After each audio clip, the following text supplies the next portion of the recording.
questionable drag. I wanted to.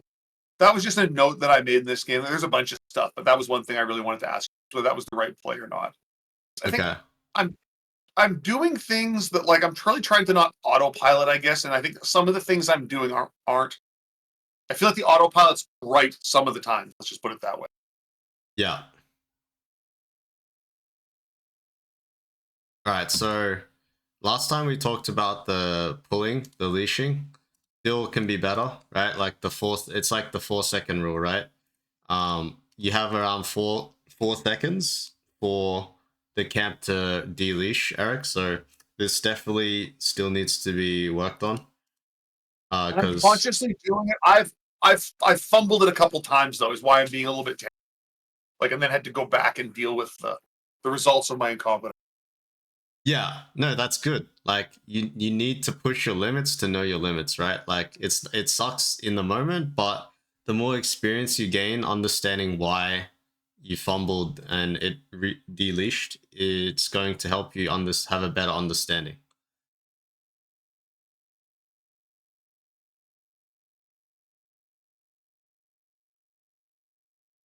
Because again, like we talked about in that first and second session, we can't be like we should already be here. You know, we should these guys should already be threatened.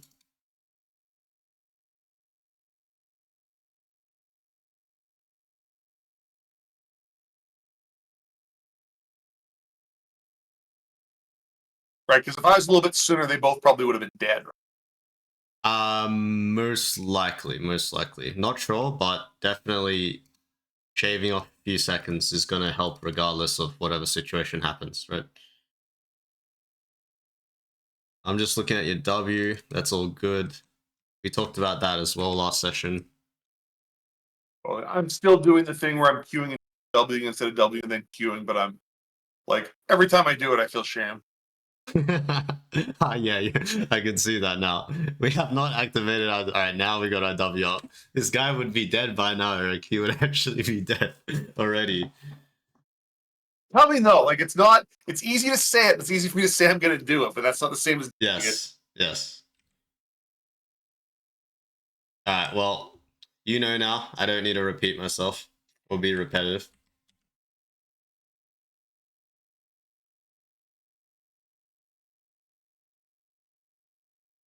Right, so what happened here? You full cleared down, or you two camped into bot side.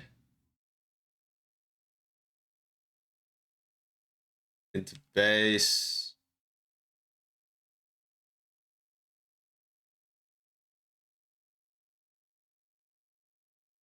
Okay, so right here, you've already committed your turn. Basically, how I want to explain this is, you've done your camps, right? And Yes. now you made a play. And then you use that play, right? It was quite a long play because not only did you gank, you also had to push the wave with them, right? Or you wanted to anyway, regardless. You wanted to push the wave to help them crash. And now you have no camps to do and you're recalling, right? So Right. like So going to the grubs is wrong, right? Because you get farm and then you get one and then you got to farm again. You're going to tell me, right? the basic idea, yes. But the big thing to notice here is that he has a turn. Because you use your turn, now he has a turn to do something. You have to accept that in the jungle, both sides are going to get turns, right? Especially when one side uses their turn. More than likely, the other side is going to use their turn as well. Like, or get a turn rather, sorry. So, right here, Victor actually does a really good job of pushing Echo off. Use this time to farm Eric, and then generate your own turn again, right? Do the 3 camps, and then attack again with ulti. Okay. That's really helpful because I've been struggling with this because like I really want to get the grubs. But yeah, so he runs them off. Yeah, I look, would be taking my camps, not exactly. And then you can help him. So he rubs your back, right? You can help him. He invests in defending the grubs. After you do your 3 camps, now you can invest in him, helping him get pushed back again, right? Because he's giving up push basically. Like he pushed the wave, but he didn't crash it. He's giving up push to deny the last grub. and now it's your job after you do your camps to help him back at some point. But you're just like, you're just like going behind him and thinking there's like a fight, right? But the problem is there's just no lockdown from Victor.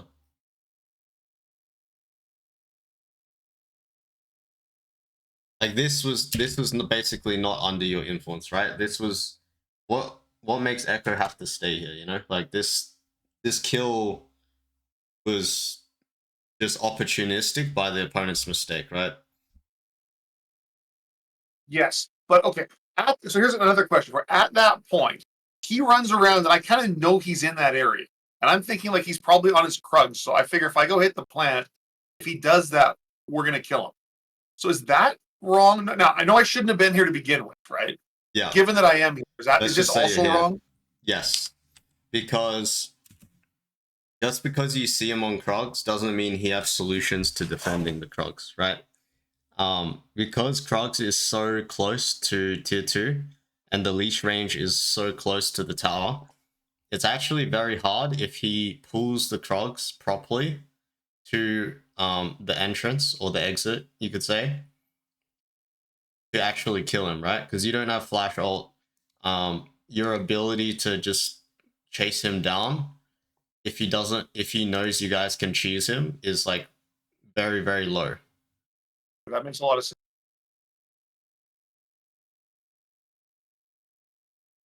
Now you can read people's behavior, right? If you believe this guy really wants the last grub, obviously you'll understand that this guy is greeting really bad, and you can go for plays like this off body language read, right? But that's just going to be purely based off body language, whether you go for this or not. Like, you think he's just overvaluing the grub or overvaluing golems, of course you can go for the play. But if he's playing normally and he's somewhat respectful of you, like, he should just pull the camp and you shouldn't get really any playoff. And then Akshan's going to have a move now, right? And then your move's going to be ineffective with Victor. God, I think that's a really good way to. I appreciate that a lot. Yeah, no, it's... So anyway, it ends up being good. Akshan has a move now, right? So like in this context, right, Victor used a massive turn. Like, he stayed around this area for a minute. So Akshan in return is going to get something back, right? Which is one plate and move now. And obviously, unfortunately, gets the solo kill. But I just want you to see the context in which I'm looking, like how I'm looking at the game. You know, it makes a lot of sense because this whole thing, like, none of this should have happened. This guy shouldn't be dying. None of this should happen. Yeah, I mean, this was like off the back of Victor's mistake, but regardless, Akshan would have been able to do something now because of the amount of time Victor stayed around this area without laning. Right. But I feel like as we watch this, that I'm the cause of him staying. Like, he wouldn't have stayed if I wouldn't have indicated that I want to go shoot this guy through his own jungle. Exactly. You can also just backping him off if you want to do it solo, but he definitely should have went back mid. But it's weird because it's like it worked out, right? We said it worked out, and then Akshan got a double kill straight after. So like, in the context of the whole scenario, it did not work out at all.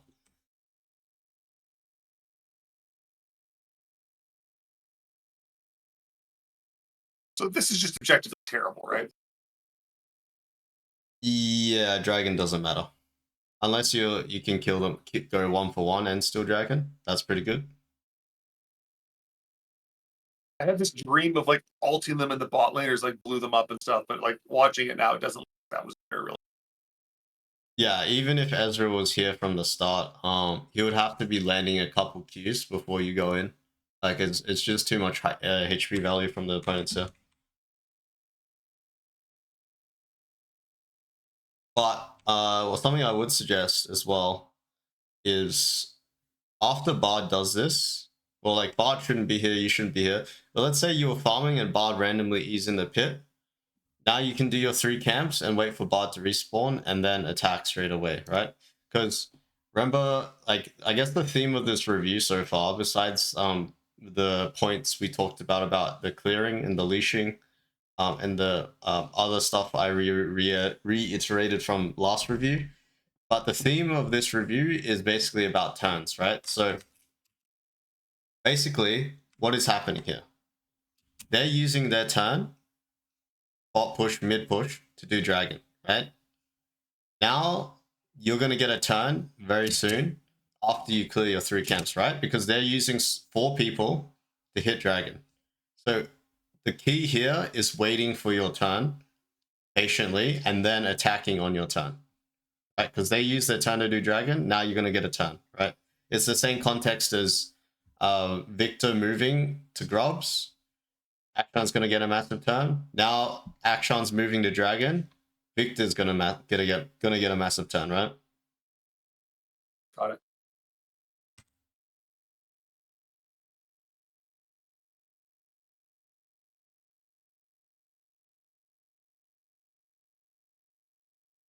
Okay, so wait, you're versing Echo jungle, right? Yeah, you are. Okay, so Echo ganks top, right? And I'm not sure if we talked about this, Eric, but we don't want to be basing unless it's going to be a spike, or we need to base because of the resource problem, right? Mana, health, probably just health, right? You get unlimited mana, Yeah. but That makes sense. yeah, this is a bad base in the context of you get 0 value of this, of you get 0 value, and also your ulti's coming up in 20 seconds, right? We want to cycle our ulti and we want to attack, right? Echo just used his turn top. Now you have a free turn to do whatever you want. You can go into his jungle. You can camp between the 2 lanes. Like you could be here with Bard looking to tunnel over any wall and look to kill mid or bot. Just like, let's just imagine you're still on the map here, right? You'll be moving with Bard here.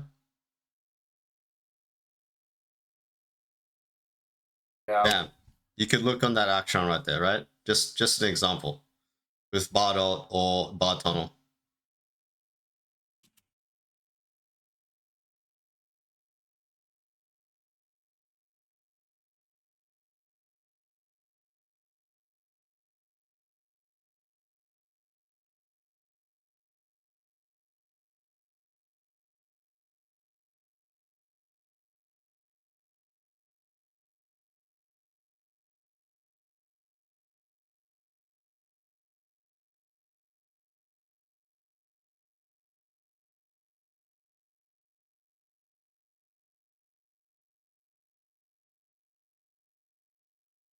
So good.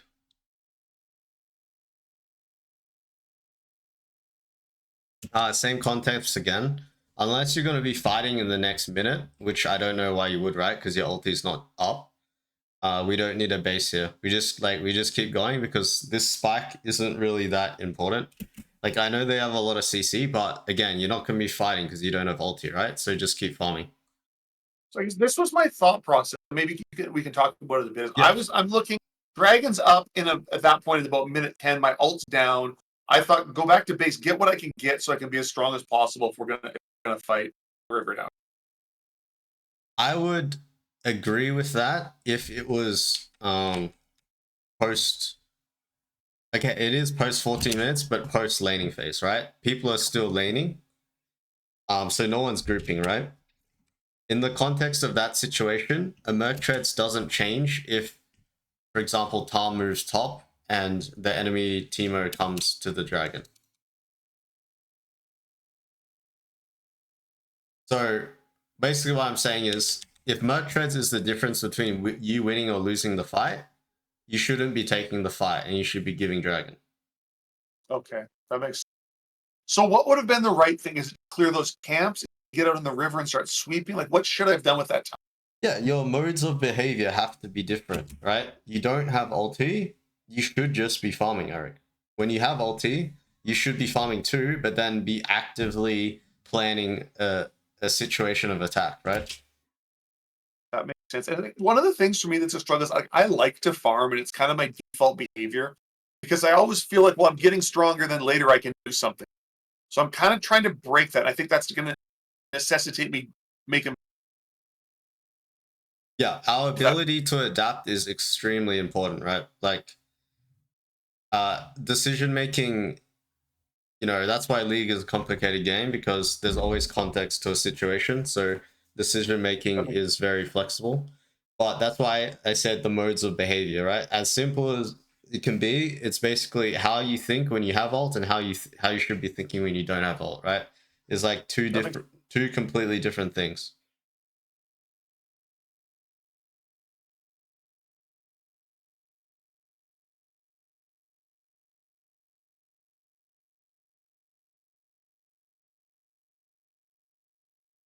All right.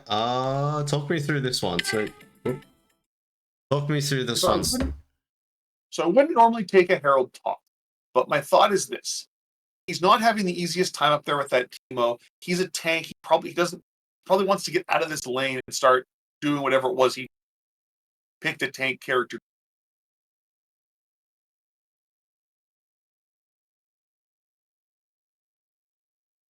I would agree with this logic if it benefited you, but if it did not benefit you, I would disagree, because basically you have 6 camps up, right? And there's 3 towers up. I guess the other thing from my perspective is I'm thinking we're going to get this tier 1 tower anyway. There's a bunch of gold with that. Maybe we can get the tier 2. There's a ton of gold to be had. Yes, that's really good. But the problem is, if you double down on top side, you're exposing the rest of the map, right? Completely. Like mid and bot is completely exposed. And it's probably exposed anyway, right? Because you did Herald. But the thing is if you go back to your camps, you're not strong in the map. That's the biggest difference. So even though they know you're in the top side area for the next 20 seconds, in the next 40 or 30 seconds, they can't just commit on mid and bot plays because they don't see you, right? But now that you show, so this is like, let's just say in the context, 20 seconds context, right? It's fine. But then when you do the second Herald, now you're trading off your whole team, right?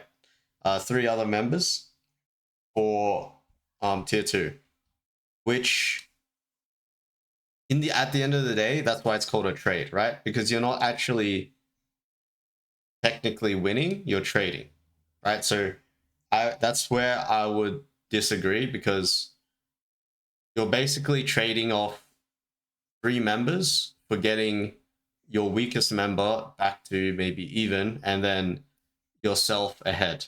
But honestly, junglers do not scale past 3-4 items, right? So it's like you're basically putting behind your carries further from their spikes and putting yourself ahead when you're already spiked already, right? You're not going to get much stronger besides Liandry's.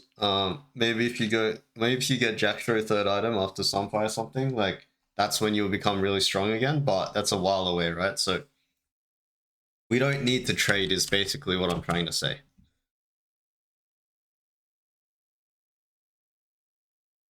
And okay, so can we spend a little bit of time on that? Because I want to understand, yes. like, it's easy for you to tell me not something was wrong, and then I'm like, well, of course you're right, but I don't totally understand. So my decision making here should have been, I'm obviously undervalued, including that these guys are, Victor's dead right now. We're about to these guys are pushing, the bot lane are pushing. They're vulnerable if I'm fooling around up top. The Herald doesn't normally go top, right? It should normally go mid, all things equal. Yes, it should go mid, and it generally should go mid, but generally the way I want to think about Herald is that it's like a sieging tool, like Viking War back in the day, Vikings invading England, right? You need to break down the castle door, which is usually mid. Yep. But when I say sieging, it means that you have to be ready to fight them under the tower when you herald. Because I see too many times people are heralding when they don't even want to fight. So they either just want to get the trash, or they're trying to herald when they don't even want to fight, and then they just get aced, right? Trying to herald wherever groups. So yeah, in the context, that's why mid is probably the best tower, but the main thing is that you actually want to be willing to fight them when you herald. But so what's the defining, like, what are if we have like a chart that shows like this is a good, this is a bad. So obviously my camps are up. That weighs heavily against this. There's nobody here to defend it, so like we can for sure get the tower. That has to kind of weigh in favor. Like, what am I missing here? How am I not looking at this right? Turns. So remember, we're in the context of turns. You just use your turn here. You're doubling down right now on a play again if you open top here. Because you've just used your turn on Herald, right? Okay, so that makes sense. So what I'm doing here is I'm trying to like take an extra turn, Yes. like sort of steal one when it's not, and that's always going to have consequences.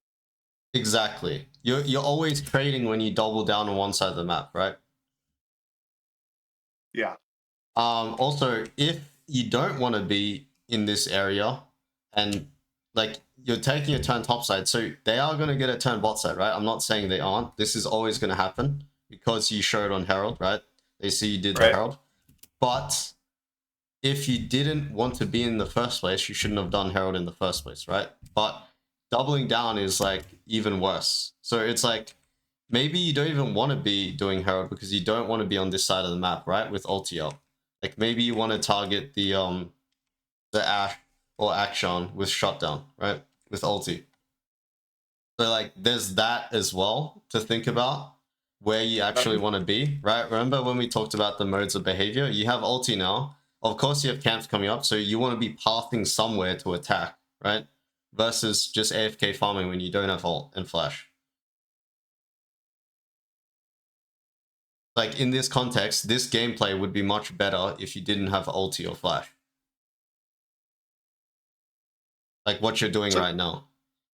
So like right now, should I have just started on the blue buff and then just cleared top to bot and tried to beat bot maybe for the dragon or to help my bot lane? Exactly. That's what I'm saying. Because you have ulti, right? Like you want to be pathing, you want to have a vision of how you're going to attack the map with your resources, right? We need to be cycling our major cooldowns to get the most value, and then we also need to be well, no, yeah, I just had that point right there. You just need to be attacking whenever you can, and sometimes you have to be efficient at the same time, right? You can't just go from base to bot lane and skip all your camps. So it's a combination of being efficient, but also knowing where you want to attack, right?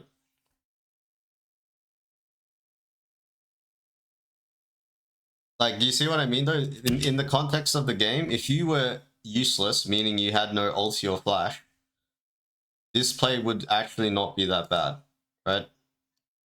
But in the context of the fact that you have ulti and flash, and this is probably the worst lane to impact, like you said, with the Tahm Kench losing to Teemo, this is not as effective as you could be.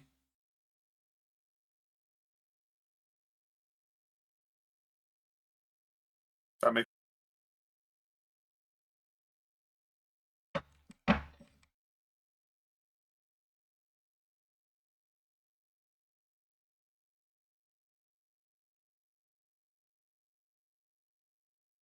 Wow, you actually lose this. Let's see. You're in the minions. Pressing E relatively fast. Oh, you just lose, I guess. Guess the Nashor's Tooth is pretty strong.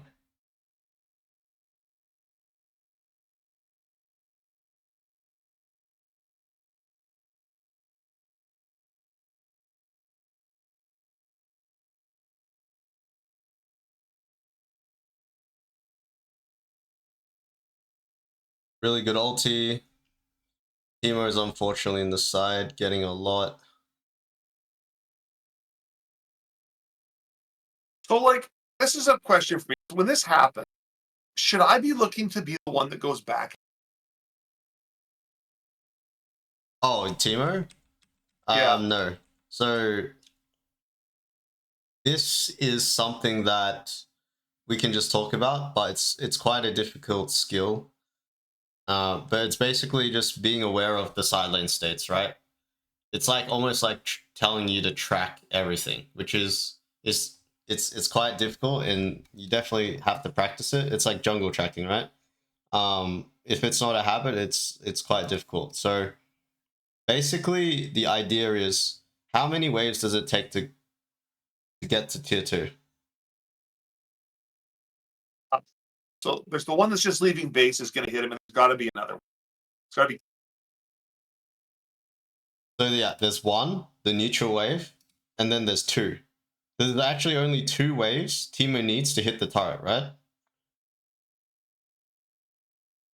So I'm this embarrassed that I never really thought of it that way. no, That's such an trust obvious- me, trust me. Good It's point. people no, even challenger players don't understand this. But basically the neutral wave is the like pretty much the warning sign, right? The start of the caution. Because once he gets the neutral wave for free, if no one's ready to protect the next wave, that means he can hit the turret, right? The tier 2, which is really valuable, right? Because tier 2 is like ridiculous amount of gold. So what's my? So I recognize that. Should I be pinging? Is that what my role it would be here? Yeah, pinging the defend tier 2. As soon as he hits the neutral wave for free, right here, and our Tom is still mid, this is the time to ping defend tier 2 ping. Gotcha. Because by defending the next wave, or at least being there for the next wave, you automatically defend the tier 2, right? But if you give the next 2 waves, he either hits tower or gets a massive turn, right, to roam. So either way, by giving the second wave after the neutral wave, you're automatically giving either Teemo a massive turn or letting him hit tier 2 and potentially giving tower. So let's say hypothetically, because like from this point forward, I'm watching my E cooldown. I'm not watching anything else. Right. And there's no way that's going to be different. But right. so once this is over, now I look up and I see this. Like I was aware of this at that point. It's too and late. I was thinking, I hope he doesn't. There's okay. It's too late. Like I said, the warning signs at the neutral wave when he gets it for free. At this point, you have to just accept the trade, right? Because you guys are going to be groups, so you're going to have plays to make, but he's also going to get a free tier 2 tower or damage on the tower. If hypothetically, I felt like I was needed in that fight, and I still feel like that was the right play. If I was pinging, if I would have had the foresight to ping it like when I was on that red buff, and it's just obvious Tahm Kench has like had enough abuse from go back up there. Would I go up there? Yes, if there was no ulti here, for sure. Like if they just I don't know, ran to dragon and no one's going top, yes, this tower is worth a 1k gold shutdown. Literally. Like you're giving Teemo 1,000 gold. That's 3 champion kills, right? Totally. And you're going to experience that a lot because, like I said, even in Challenger, people don't understand this. So, yeah, sometimes you do have to change your role, even though that's not your role, to do that. It's like better the wrong guy does it than nobody, right? Exactly. Even though that's not the most effective, like, use of your time, it's better than nobody.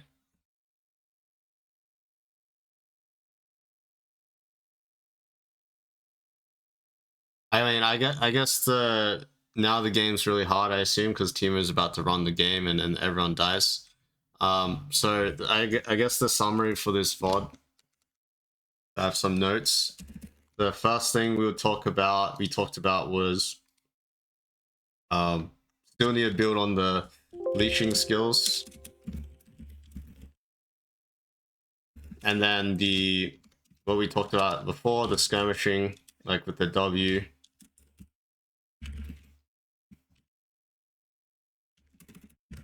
That was big. You missed a free kill, or you had to flash for a kill.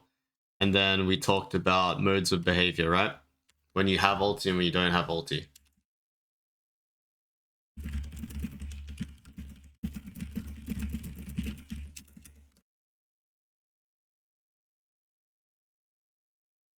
We talked about the Herald too, about using Herald to siege.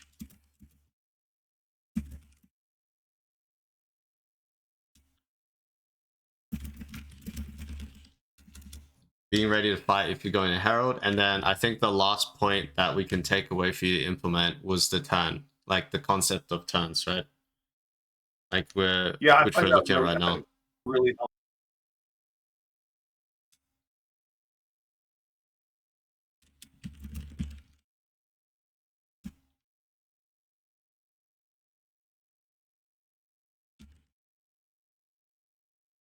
Does Echo have to ult before he dies? Sorry? Well, so like Echo, his ult's up here, right? That's that little guy following him around. Oh no, it's fake. Like it's just Oh, the skin. He doesn't have ult. He's level 5. But yeah, like oh. it is that. I didn't even know that was a thing. Actually, yeah, that's a surprise. He's level 5, so yeah.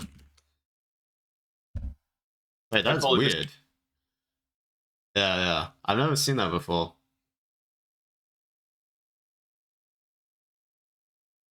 But his ult resurrects him when he dies, right? Like he doesn't have to push a button. His ult does not resurrect him. His ulti heals him based off the damage dealt. It's like a Tom E, right? But like you don't see the bar. It kind of like rewinds time. Isn't that Yeah, yeah, exactly. So if he didn't take any damage, he doesn't actually heal. He heals very little, basically. Or if you wait 3 seconds.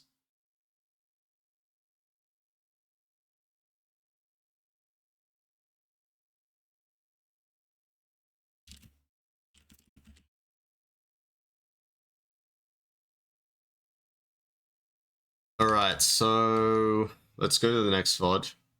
Or is there any other VOD you want to pick out of the 4? We probably won't make it through all 4. Yeah, I didn't think that's no, I don't think so. Alright, so we'll just go to the next one then. The Mumu versus Rare.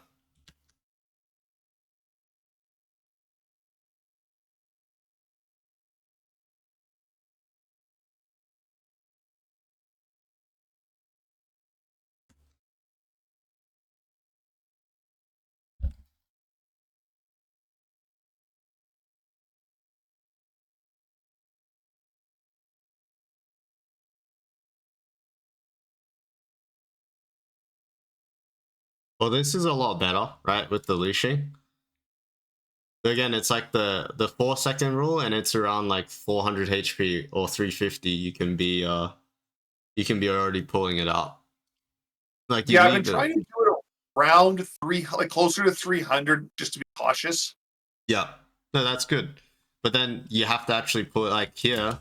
You like technically you're pulling it out at 150, right? Could have been pulling it out before you press your E right here. So it's at 350. Or you can E and then start pulling straight away. Right? Yeah, this is a lot better. Nice.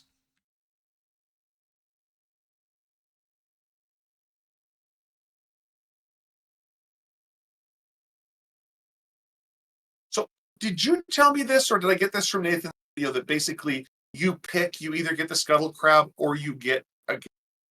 Is that right? On You either get a Skull Crab or you get a Gank. I definitely didn't tell you that. things, I think I saw it in maybe a video on. Yeah. Web. Yeah, I don't believe so. I don't think there's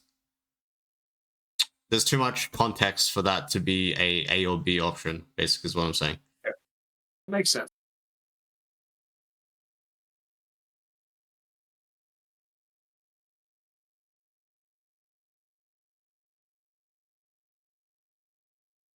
Alright, so we've done 2 camp cycles in a row. We're pretty much 1 camp and a bit off 6. Really good dive there. We're almost 6. Oh my goodness. Whereas 6, you actually managed to survive the invade. Really good. Where did Brad go?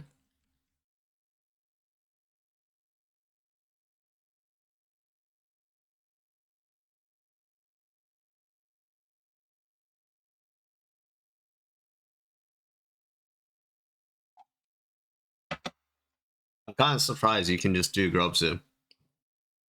Brad didn't show. I guess she just went to the other side. Yeah, watch. Sorry, what'd you say? He's mid. She was mid when I did grab. Oh. See her running drag. He's underneath that. Oh, right here. Okay, Right there. okay. Hidden under the other one. Yeah.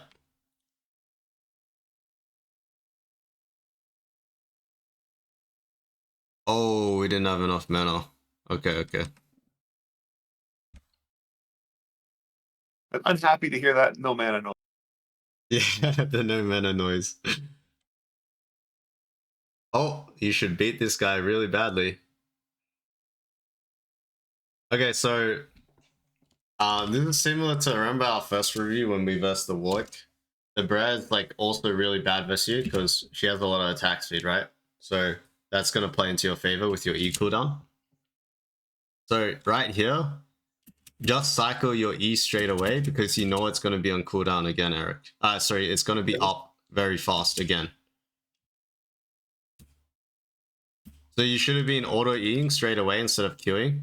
And then you should not ulti and E again, right? Watch how if you let her auto attack you one more time, your E would have been up in 0.5 seconds, right? Got it. And you can E again, and then you can finish off with ult if you're scared that she's gonna kill you for some reason, right?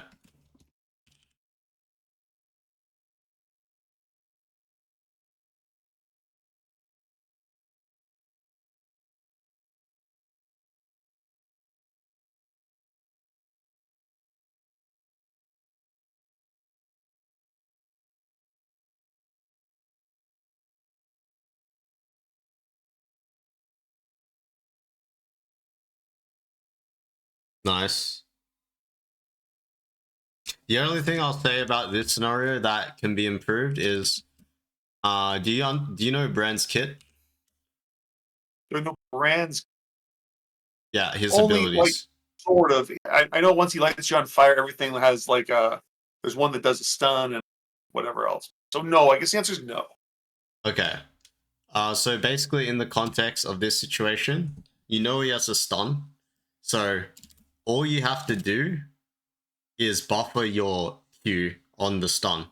So as he's comboing you, just Q him or Q the target you want to hit, because even though you're stunned, you'll fly to the target still, right? And that's like perfect for you. Okay.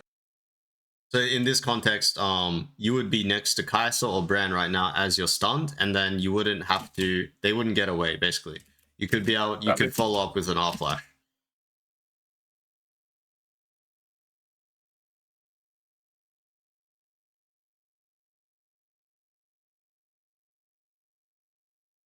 All right, we trade 1-for-1, but yeah, I think that would probably be the main takeaway from that situation because you were in a good position. You had them right in front of you. You even had a situation where like you played it well, right? You didn't queue Kai'Sa straight away because you didn't have to because you're behind her, and then yeah, it was just about buffering the stun basically.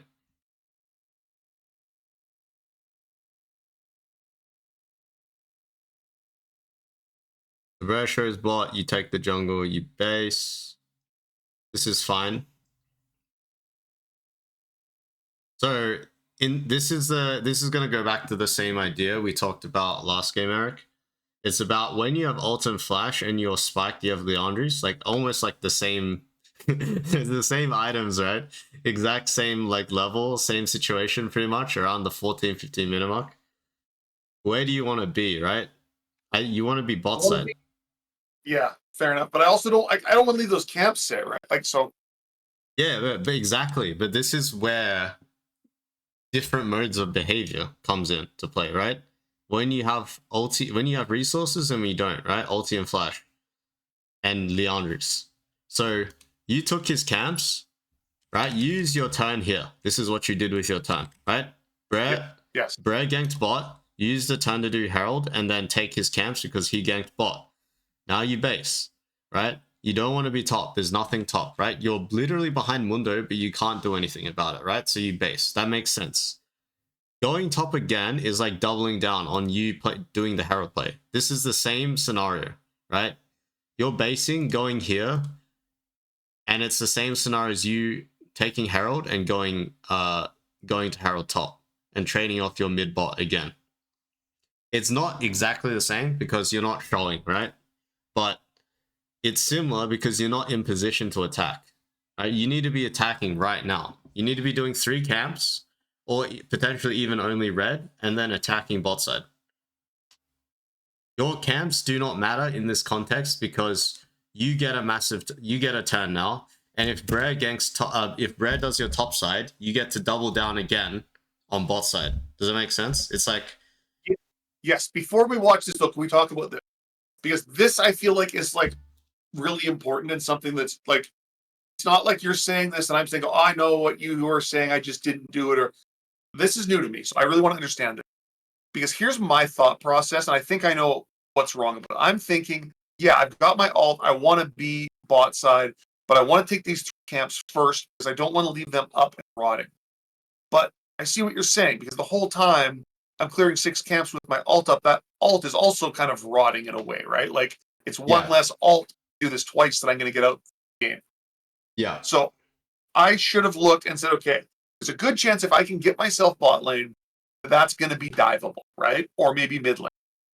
and if he does your topside camps, you run it back. You get to go again, right? Right.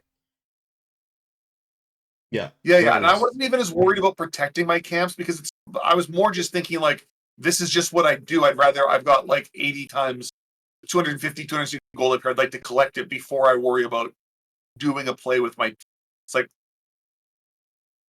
I need to get more of an analytical framework for this because I would never do ever what you just said. And I feel like it's something I should be doing a lot.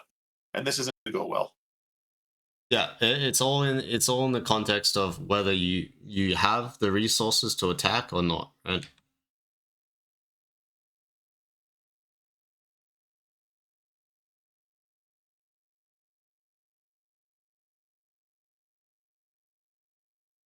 So this Herald is really good because the people that are going to keep scaling are going to get the gold share, and you just won the fight, or you can no one is low enough. No one needs the base, basically, right? When you pause here, no one needs the base. So this Herald, wait, did you Herald? Oh, you didn't. Oh, wait, you did. Sorry, you heralded here. Yeah, this Herald's really good because you have the person that hits towers. That's his role, AD carry. Right here. I don't know about the teleport's interesting, but I don't know why she was there, but she was there. That was kind of my take on it. Like, yeah, I wasn't going to question it. Yes, exactly. So in this context, you see you're ready to fight and you're with your AD carry sieging, right? This is perfect. And now you get 2 turrets off this, and now your AD carry is going to hit 3 items faster than their AD carry. And that should pay dividends like later on in the game.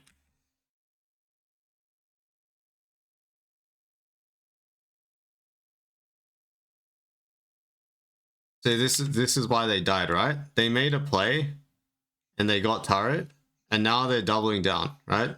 Like, this is crazy. They're going again when they don't have ultis, they don't have the buy, like Vex is half HP. So just like we talked about turns, right, before for you, if we can read what they're doing, we can also see what, like, they're making a mistake, right? It gives us more confidence as well. Does that make sense? Totally. Yeah, like this, like when I see the screen and I'm respawning in 1 second, I have ulti. If that Kai'Sa goes for the next wave, right? We talked about the neutral wave and then the second wave. If this Kai'Sa goes for the next wave, he's trolling.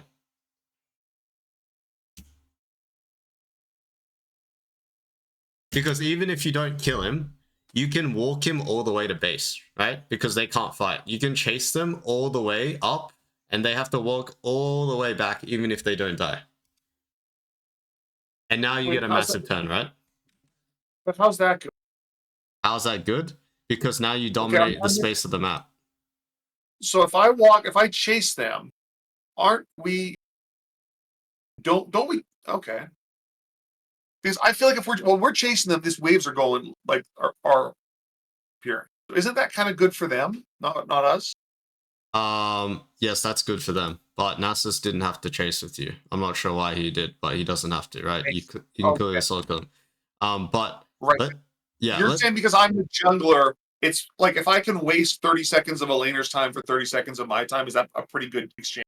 No, that's not a good trade. So the key here is you're not wasting your time, because what you're gonna be able to do is, after the 30 seconds of you chasing them is done, look where you are on the map, right? Now, Oh, three of I them see. are exposed. The other three people that want to play the game have to wait for the two people here that are either dead or have to walk all the way to base to play the game again, right? Because you're in their jungle.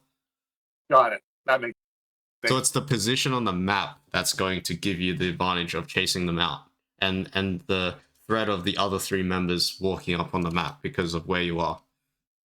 So basically, can I summarize it like this? Like, because by me chasing them, they're going somewhere that they don't want to be, and there's nothing to really do there. Whereas, conversely, that is somewhere that I want to be.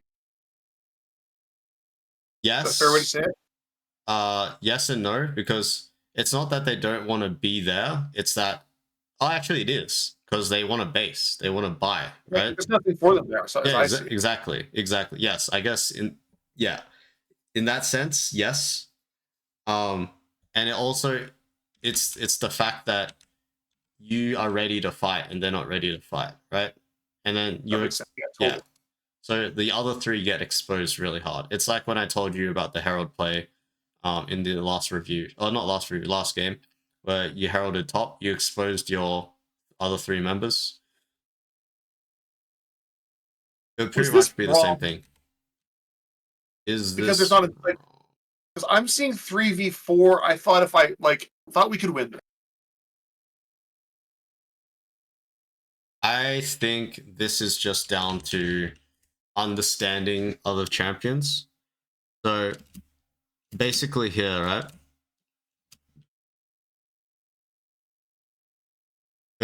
Sorry, not Amuru. Brez, that channeling E is gonna push you back, right? Which is fine. You press E, Kai'Sa presses Alt, right? So they have abilities to stop your, or like immobilize you or stop you from ulting. So the key here is actually just holding your ulti. I think the fight's good. They're all bunched up, but the way you throw your ulti is not good, basically. Because no, look at the follow up. Like, let's pause when you ulti and look at the damage done. Does it miss? It got them all. Does it do less on the ridge or something? Or like, I don't understand. No, it's not. The reason why is because it's the same as Rambo and Brer. I told you to not ult with Brer because she's auto attacking you, so you're gonna get Yeah, more ease off. This is the exact same context. You're got ulting it. for, like, the only reason you ult here is for follow up, right? But no one's following up. Like, obviously, Caitlyn, really bad target selection, but even if she had the right target selection, I'm pretty sure Kai'Sa could potentially live on 1 health. You know? Like, it's very close, right? But the guarantee is that she hits you and you hit the Brer and the Mundo, and then whenever you want, you feel like you're getting too low and you're done pressing your E button, just R flash. Got it.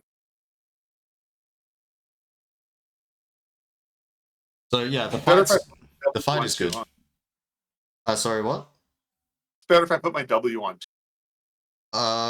Yes, that helps too. Very undervalued. No, you've made it perfectly clear. I understand it. I just don't do it. Okay. I'm trying. It's easy to say when we're sitting here on the video that I'm going to do it, but Yeah, then like when backseat it's gaming. Yeah.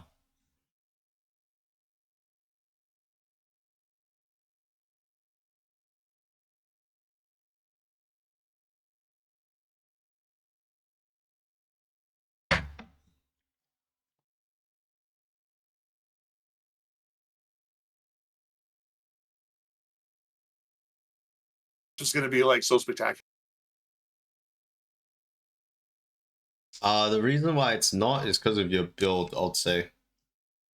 Because you're bursting majority magic damage, you actually shouldn't be building all this armor. Kai'Sa is like 20-30% magic. Brand is full magic. Vex is full magic. Mundo is 70% magic. So actually they're pretty much full AP, but you've got Ninja Tab's armor. So if I get rid of the Ninja Tabbies for Merc Treads, what else changes in this build? I go Leandry's first, obviously, right? If you get rid of the boots change doesn't matter. You go Leandris first. You just go the MR Sunfire item. I forgot what it's called, but the MR version, and then you. Sorry. What is the one that gives you the shield? No. There's literally just another like you buy Barmy Cinder and there's two options, right? The armor option and the MR option.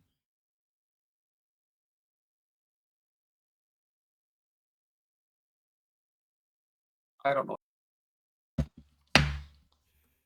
Hollow something? Yes. Hollow Radiant. About that. Yes, Hollow Radiance. Yeah. Oh, nice. Yeah, you'll buy that item, and then what you'll do is when you see the 4 AP, well, the thing is, it's deceiving because it looks like there's only 2 AP, right? Brand and Vex, but the reality is the top and AD carry also contribute a lot of magic damage too. Brad's the only pure AD champ in this game. So yeah, recognizing the item, sorry, the build, the build path, the best build path is definitely a skill, and then yeah, building Hollow Radiance and then building Jackshow. So building Jackshow, but in the context of going Negatron first and then health, and then you build the Chain Vest after, right? Okay. Because I think Jackshow is really strong on Amumu, that item. So you definitely, if you had these 3 items, well, you wouldn't have Jackshow right now, right? But you would have the components. You would definitely be able to fight this. But it would also have to be like the same thing, right? You need to allow yourself to get as many E's as possible before you ult Eric. It's like the same feedback here. I don't think I totally appreciate it. Yes, your E reset cooldown when 3 people, like when people are auto attacking you, you're gonna get multiple E's off. No, I totally get that. I don't think. Yeah. Like, sorry, what I didn't understand is if in a situation it's better to keep cycling the E's, not and like hold the alt more. That's what you're saying, right? Yeah, basically. You hold the ult because you need them to hit you. Like you need them to auto attack you to get your E's off. Got it.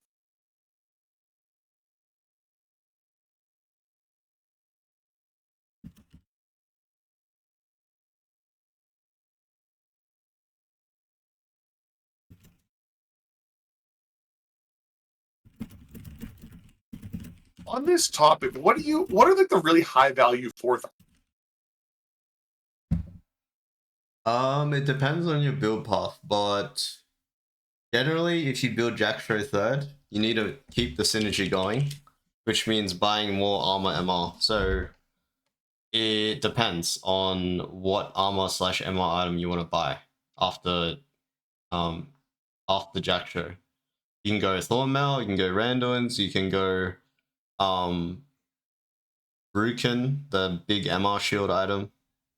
Yeah. But basically, when you go Sunfire or Hollow Radiance, and then you go Jackshow, that's already synergy. And then the Leandry's health on top of that, health helps armor and MR be more effective. And then on top of that, you need to build more synergy with Jackshow. That's basically how you connect all the items together.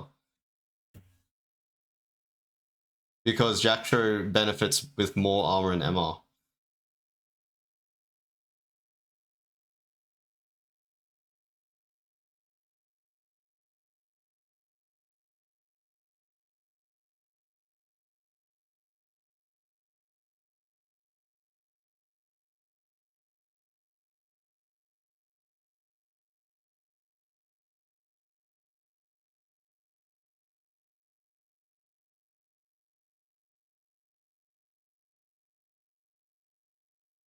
End up getting Baron, and we're pretty much defending our base after Baron. Why is that? Get Baron. Oh, bot tier. We got Inibs down. We do the 1-3-1, but one guy gets killed immediately. Obviously, yep. Then we have to deal with sides.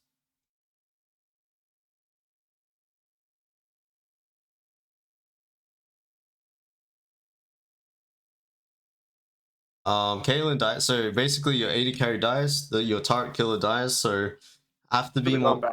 Yeah, have to be more pessimistic about killing towers because this is not your job, right? You suck at this basically.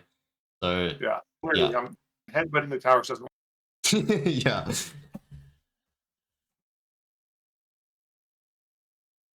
3 times less effective than a Caitlyn auto attacks.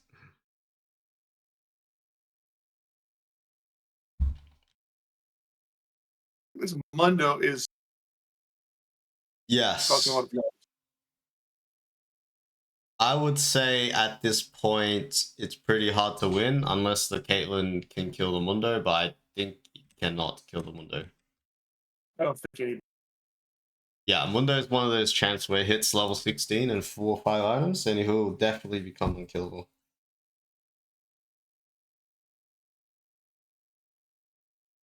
Did you have any points you want to look over on the other two, like any specifics? Otherwise, I think we've got a lot of different looks Yeah. onto No, what we need to work I on. think that's good tonight. Okay. All right, sweet. So basically, basically the big thing for this game is just going to be the build path and then cycling your E, right? Holding your ult to get more E's because you need people to auto attack you. And obviously Yeah. we talked about previous contexts about the doubling down on the same side, or the modes of behavior, you could say, about making sure we have a plan of attack and not worrying about if the enemy takes our camps, right? We just need to attack. Like camps don't matter when you're not cycling your ulti, basically. That makes. It's been very good, very helpful. Thank Yeah, let me just send this notes.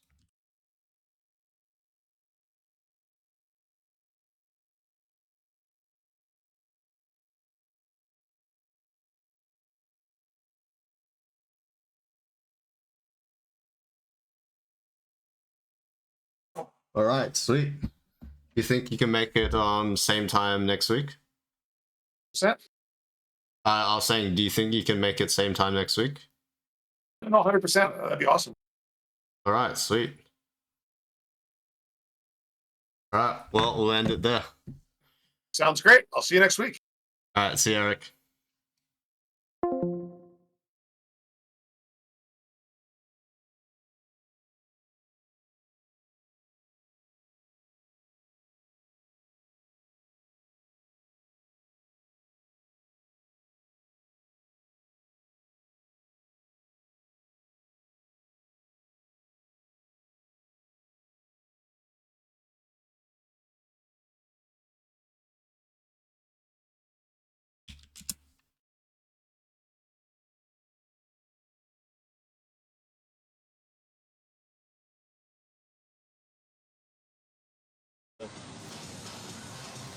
Do that now. Between he and Jokic.